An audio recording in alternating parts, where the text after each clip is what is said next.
What's up, everybody? Baby Huey here for 107.7 The Bone, and I'm excited that WWE is coming back to the Bay Area. Monday Night Raw will be at the SAP Center in San Jose Monday, January 13th, and tickets are on sale now at Ticketmaster.com. And joining me to talk all about it is WWE Superstar Kofi Kingston. How's it going, man? It's going fantastically well. Never better. Life is good. Here we are. Oh my God, what a week. I'm so excited to be talking to you. Obviously, we saw what happened on Monday Night Raw this week. We've had a few days to process everything as fans. So first question, Kofi, why Kofi? Why you and Xavier Woods turn on Big E? Hey man, look, we tell it how it is. It's crazy because there's been such a fan reaction, and a lot of people are really, really angry. And one of the telltale signs that you know that you're right is when we said nothing but facts. You know, People might not have liked what they heard or what came out of our mouths, but it was completely factual. There was not a lie told, not a single lie told, not an exaggeration or anything. And the response has been, oh, F you, oh, you're bird chest, oh, there are all these unsubstantiated responses. They have no substance whatsoever, and it just confirms the fact that we were right. You know what I mean? To say what we said and to feel how we felt. And we are the ones who are in the situation. And as much as everybody wants to have an opinion or whatever, it doesn't really matter. You know what I'm saying? I understand that people are upset. They're distraught. They wanted to see us in a certain light for the end of time or, for an amount of time. So what? You know what I'm saying? Who cares? Who cares? It's all good. Yeah, well, okay. And, as a longtime fan of you and the New Day, yes, us fans, it's a little tough to process right now what we just saw on Raw this week. So I do got to ask, though, about the timing of all this, why this character change now? Do you think the direction of the New Day before this past Monday Night Raw had ran its course? And do you felt like a character change was needed? Yeah, I don't really know what's needed or what's not. All that is what happens, right? Everything. I've always been a big advocate of everything happening for a reason, and everything happens exactly the way it's supposed to, when it's supposed to. You might not know what that reason is at the time. But you look back and you realize that oh, this is why this happened. This is why that happened. And it had to happen a certain way. I don't know that there was a big plan to okay, we're going to do this on this day. I think what you kind of saw unfold between me and Woods, especially over the past few months, there was a lot of tension. Yeah. There's been a lot of miscommunications, which we've never had in the past 10 years. And you asked why now? The question is why now? Why did he finally decide to show up on TV? You know what I mean? Why now? Why didn't he come when we were starting to butt heads initially? It's not like he hasn't been on television. It's not like he hasn't been on those pre-shows on the PLEs. He's had the ability to do it. So why wait till we're at the breaking point? Why not try to be a mediator when things are starting to go off the rails? You know what I mean? So that question can be asked to everybody. Yeah, well, with that being said, looking ahead to the future, I'm guessing we'll see how this plays out over the coming weeks and months. But if you're able to elaborate or explain, what is next for you and Xavier Woods? Are you guys still going to go by the New Day name? Are you going to get new ring gear, new presentation? What can kind of fans expect for you guys? Yeah, I think that's the beautiful thing about Raw. You tune in and you never know what you're going to see, as has been shown. Last, Raw with us, as has been shown throughout the entire year, really since WrestleMania and before that. You know what I mean? You never know what you're going to see. And I think that's what the great thing about Monday Night Raw is that when you tune in, you know that you're going to be entertained. This is a really, really special time in wrestling right now. They keep saying oh, this is kind of like the Attitude Era, but we're inventing our own era right now. And the numbers now are even surpassing what the Attitude Era numbers were. So this, I was going to say arguably, but inarguably, is the best time to be a wrestling fan right now. So long-winded way to answer your question, but you got to tune in to Raw to find out what happens next. Okay, well, one little follow-up with that. Are you guys going to continue as a tag team, or will you guys individually go on singles runs now? That's all part of it. Tune in to Monday Night Raw to find out. You know? Okay, all right. I know you're trying to get the scoop. I know you're out here trying to get the scoop. You know, I know, but, man. I'm trying, man. I'm digging. But no, it's all good, man. So listen, though, exciting time right now as a fan. You and I are around the same age. As you said, like the Attitude Era arguably was the biggest era for pro wrestling. But this time now, you can say it might be bigger with, the attendance and ticket sales, merch sales, all that stuff. The next big phase for WWE is come January 6th. You guys, Monday Night Raw will start streaming on Netflix. I saw the big event. You see the red and white. You see the red and white here. You know, I didn't even realize that, but that's just, that's just the way it goes. Didn't even mean to do that. Yeah, well, look at, man, perfect company, man, right there. But let's talk about that, though. I saw the big event. There was like a press event for Netflix earlier this week with a bunch of WWE superstars, Triple H, Khan, all that stuff. So for you, what is your outlook of WWE switching over Monday Night Raw to Netflix, and what are your expectations? And I guess, what are you looking forward to about going over to a streaming platform? Man, I'm looking forward to it. Everybody on the roster is looking forward to it. It really is a monumental deal. The fact that we are like this first, foray of sports being on Netflix, and granted, yes, we're sports entertainment, so there's a little bit of a mix in there. But I think that this is, and Triple H has said it too, that this is going to be, looked back at as one of the most historic time periods ever. Riding the momentum that I was talking about before, being that the shows are sold out, we can't even get comp tickets for our friends really anymore, which is a great thing. But riding that momentum into Netflix is huge, man. It's going to be amazing.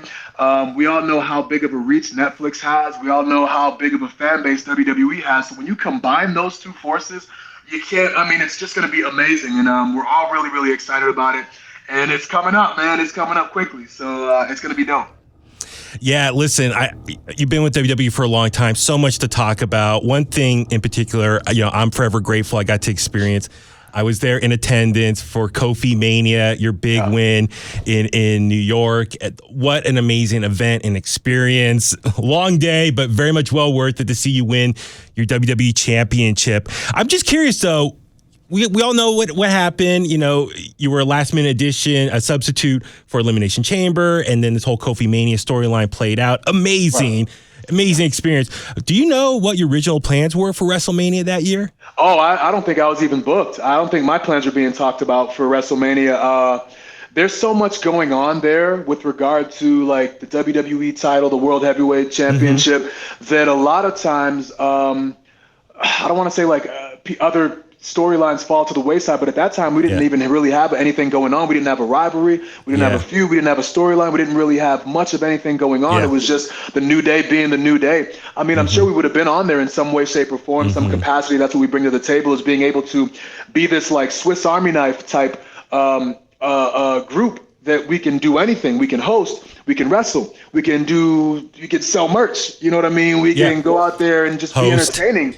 So we take a lot of pride in being like the Swiss Army knife of the WWE. But with regard to your question, I don't really know what the plan was. I don't think it was anything nearly as big as WrestleMania main event, WWE Championship for sure. And even with that too, because I think originally, like our feud, me and Daniel Bryan was supposed to stop at Fastlane was right before that, I believe, right? Was it Fastlane? So, yeah. Whatever the pay-per-view was before Mania, or in between like Elimination Chamber and Mania. I think that was supposed to be like the culmination of whatever.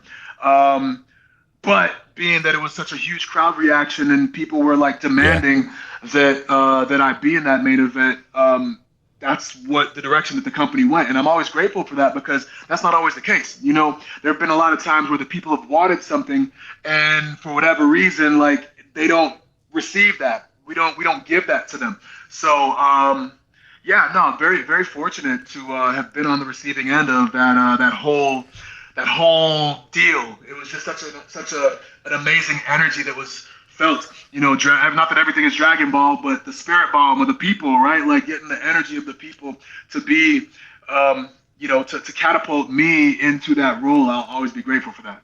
Well, let's talk about it. You mentioned his name, Daniel Bryan, your opponent that you won the title from. For all fans, who keep track of all wrestling around the world, what's going on. recently he announced he's stepping away from full-time in-ring competition.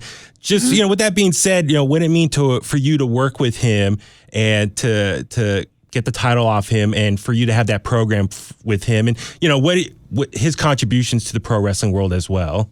Yeah, Daniel Bryan, I think, is one of the greatest. He's got to be like the top 5 of all time for a lot of different reasons. Yeah. Just his resiliency. He's a guy who broke his neck and came back when nobody told him, you know what I mean? When people said that he wasn't going to be able to do it. You have to admire someone that can do that, And on top of that, too, like, he's somebody who doesn't really seek any credit. You know what I'm saying? Like, he does a lot of things. He had a lot to do with why I was even in that position. I know he had gone to bat for me to be in that position because that's what the people wanted. So I know he was a very big advocate of that, and he'll never tell you that. He'll never brag about that because that's not what his purpose in doing that was. It was just about doing the right thing, and I'm always grateful for that. And then on top of that, from a storyline perspective, the fact that he was in the same shoes that I was in a couple years ago when the corporate mega heads were telling him that he wasn't good enough, that he wasn't, he was a B+ player. And now he's on the other side as the champion saying all those dastardly things to me, you know? So from a storyline perspective, it just like when you're able to complete a circle like that, or when you're able to have continuity in that way in terms of, and you see it unfold in front of your eyes in a WWE ring, it's just beautiful. That's what wrestling is all about, man. Those stories that continue through different generations. And I know we're not different generations per se, but different eras, the Daniel Bryan Yes era, the Yes movement to the KofiMania movement. It was like a seamless handoff. I couldn't have had a better opponent than him. He's amazing in the ring, super smooth, and a high-class performer, stand-up guy. Like I said, very, very resilient, though, coming back from a neck injury and being able to, go out there and still do it. And now for him to walk away, he's earned it. Yeah, Kofi, listen, I know we're running short on time. There's so many different questions I can ask and get into from your amazing career. I do want to ask, though, what do you want the New Day legacy at this point? You guys celebrate 10 years this past week on Raw. Yeah. But what do you want the fans, the WWE Universe, to remember the New Day legacy? And just real quick, also, was there anything you guys want to accomplish but haven't done yet? Man, I think right now, so we are the greatest tag team to ever do this, sometimes you're supposed to be like humble and, dance around it. But if you look at our accolades, man, we just had this shirt come out for the 10-year anniversary and had not even all of our accolades, but we filled the back of the shirt with the accolades that we have achieved, all the members of the group and all that we have, done and titles that we've won and crowns that we've won. It's unmatched being able to host WrestleMania, being able to go toe-to-toe with The Rock on the mic, and hold our own. Not many people in the world can do that. Not many people can say that they've done that, I could go on and on. 12, 13 times tag team champions, like that in and of itself, longest reigning tag team champions at one point. Yep. If I'm being honest, I don't really care about what the fans remember about us because I already know. I already know what we are. You know what I'm saying? So you can't argue with the facts. And when it's all said and done, New Day is going to go down as the greatest tag team of all time. So for us right now, we're just trying to add on to that legacy. We're never full. We always stay hungry and we keep on piling these accolades on until we decide that we don't want to do it anymore, which won't be anytime soon.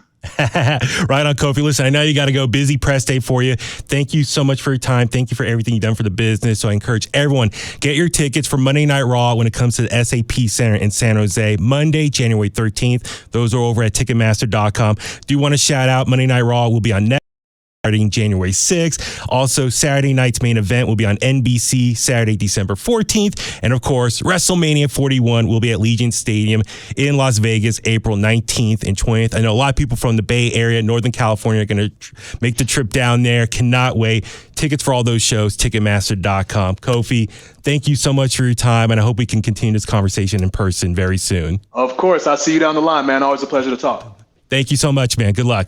Thanks. Cool. Bye-bye.